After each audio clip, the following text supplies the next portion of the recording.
कुरुक्षेत्र जिले की लाडवा सीट को हरियाणा की वीआईपी सीटों में शुमार किया जाता है। पूर्व सीएम ओम प्रकाश चौटाला ने अपने सबसे वफादार और सबसे खासम खास सिपह सलार शेर सिंह बड़शामी के लिए लाडवा सीट को बनवाया था। 2009 में बनी लाडवा सीट पर पहले विधायक भी शेर सिंह बड़शामी बने। 2014 और 2019 के चुनाव में शेर सिंह बड़शामी खुद चुनाव नहीं लड़ पाए क्योंकि जेबीटी भर्ती मामले में उन्हें सजा हो गई, जिसके चलते 2014 में उन्हें अपनी पत्नी को और 2019 के चुनाव में अपनी पुत्र वधू को चुनाव लड़वाना पड़ा। दोनों ही चुनाव बड़शामी परिवार हार गया। अब 2024 को लेकर सबसे बड़ा सवाल यह है कि बड़शामी परिवार का अंजाम क्या होगा। 2024 के लिए सबसे बड़ी खबर यह है कि एक बार फिर से शेर सिंह बड़शामी मैदान में उतर गए हैं। शेर सिंह बड़शामी ने ऐलान कर दिया है कि वो 2024 का चुनाव आर पार का चुनाव लड़ेंगे और हर हाल में विधायक बनेंगे, हर हाल में चुनाव जीतेंगे। शेर सिंह बड़शामी का पूरी ताकत में चुनावी मैदान में उतरना, चुनावी दंगल में उतरना, लाडवा के सारे चुनावी समीकरणों को अभी से उलटने का पलटने का काम कर गया है। पहले आप बात करते हैं 2019 के विधानसभा चुनाव की। 2019 के विधानसभा चुनाव में लाडवा सीट पर बिल्कुल अलग नजारा था। चौटाला परिवार की पार्टियों में विभाजन होने के चलते बड़शामी परिवार को भी बड़ा नुकसान हुआ। पर्दे के पीछे रहकर बड़शामी ने अपनी पुत्र वधू सपना बड़शामी को चुनाव लड़वाया, लेकिन वो चुनाव हार गई।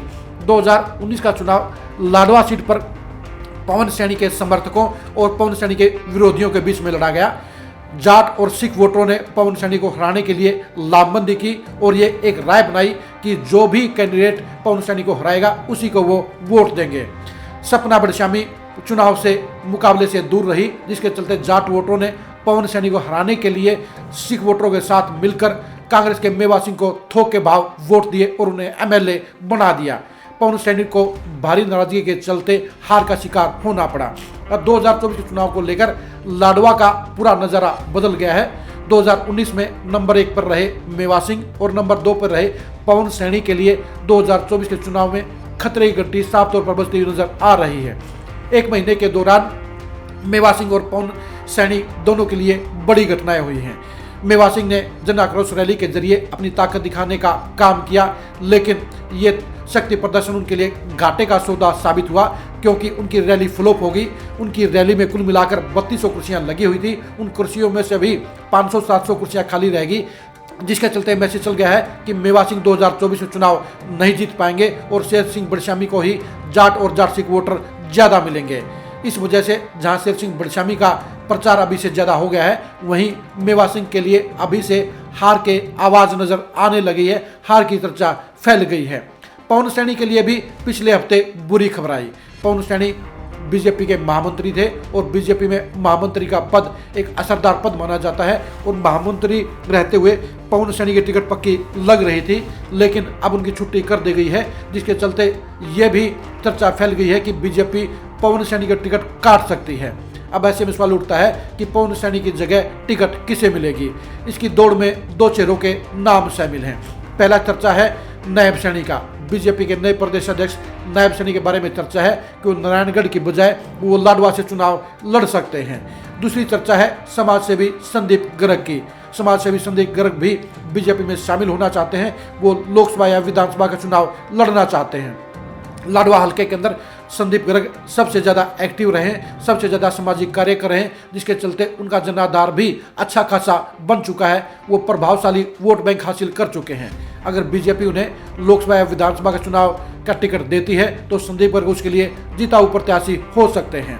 अब देखने की बात यह कि बीजेपी पवन सैनी, नायब सैनी या संदीप गर्ग में से किसे टिकट देने का काम करती है। ये साफ तौर पर नजर आ रहा है कि पहले मुकाबले के तौर पर, पहले फाइनलिस्ट के तौर के ऊपर शेर सिंह बड़शामी ही सबसे आगे खड़े होंगे, यानी शेर सिंह बड़शामी के साथ ही पवन सैनी, नायब सैनी या संदीप गर्ग का मुकाबला होगा। अगर बीजेपी लाडवा का चुनाव आसानी से जीतना चाहती है तो उसके लिए सबसे बेहतर प्रत्याशी के तौर पर संदीप गर्ग ही सबसे बेहतर विकल्प हो सकते हैं, लेकिन बीजेपी में एंट्री के बाद संदीप गर्ग के साथ होगा ये तो आगामी भविष्य ही बताएगा। बीजेपी के लिए 2024 का लाडवा का चुनाव जीतना पवन सैनी की अगुवाई में मुमकिन नहीं होगा और यही हाल मेवा सिंह के लिए भी है। जितने एक्टिविटी शेर सिंह बड़शामी की बढ़ रही है, उतना ही खतरा मेवा सिंह के लिए बढ़ रहा है, क्योंकि जाट और सिख वोटरों में जो रसूख शेर सिंह बड़शामी का है, जो पकड़ शेर सिंह बड़शामी की है, वो मेवा सिंह की नहीं है। शेर सिंह बड़शामी के खुद चुनाव लड़ने के चलते अभी से माहौल गर्म हो गया है। अभी से जाट और सिख वोटरों की लामबंदी होनी शुरू हो गई है, जिसके चलते लाडवा हलके की सियासी फिजा बदल गई है। वहां पर मुकाबले में साफ तौर पर अभी से शेर सिंह बड़शामी ही सबसे आगे नजर आते हैं। यानी जो भी पार्टी होगी, जो भी प्रत्याशी होंगे, उनका मुकाबला शेर सिंह बड़शामी के साथ ही होगा। अगर बीजेपी ने पवन सैनी या नायब सैनी को टिकट देने का काम किया तो उन हालात में संदीप गर्ग भी निर्दलीय प्रत्याशी चुनाव लड़ सकते हैं, क्योंकि वो घोषणा कर चुके हैं कि वो हर हाल में 2024 का चुनाव लड़ेंगे। ऐसे में यहाँ पर ट्रायंगल फाइट बनेगी और ट्रायंगल फाइट के अंदर भी सीधा मुकाबला मुख्य तौर पर शेर सिंह बड़शामी और संदीप गर्ग में होता हुआ नजर आएगा। लाडवा हलके के ये सारे के सारे एक महीने के वाक्य बता रहे हैं, एक महीने की घटनाएं बता रही हैं कि यहाँ का चुनावी माहौल पूरी तरह से पलट गया है और यहाँ पर शेर सिंह बड़शामी एक बार फिर से सबसे ज़्यादा चर्चा हासिल कर रहे हैं। उनके साथ साथ संदीप गर्ग भी नंबर 2 पर चर्चा हासिल करके शेर सिंह बड़शामी के साथ फाइनल मुकाबले को तय करने का काम कर रहे हैं। 2024 में लाडवा सीट के समीकरणों को समझने के लिए आप खरी खरी न्यूज़ के साथ बने रहिए। 2024 में शेर सिंह बड़शामी के सियासी अंजाम को जानने के लिए भी आप खरी खरी न्यूज़ के साथ बने रहिए। 2024 में मेवा सिंह और पवन सैनी के सियासी अंजाम को जानने के लिए भी आप खरी खरी न्यूज़ के साथ बने रहिए। 2024 में संदीप गर्ग के सियासी अरमानों को समझने के लिए भी आप खरी खरी न्यूज़ के साथ बने रहिए। आप हमारे फेसबुक पेज को फॉलो कीजिए, आप हमारे यूट्यूब चैनल को सब्सक्राइब कीजिए। नमस्कार।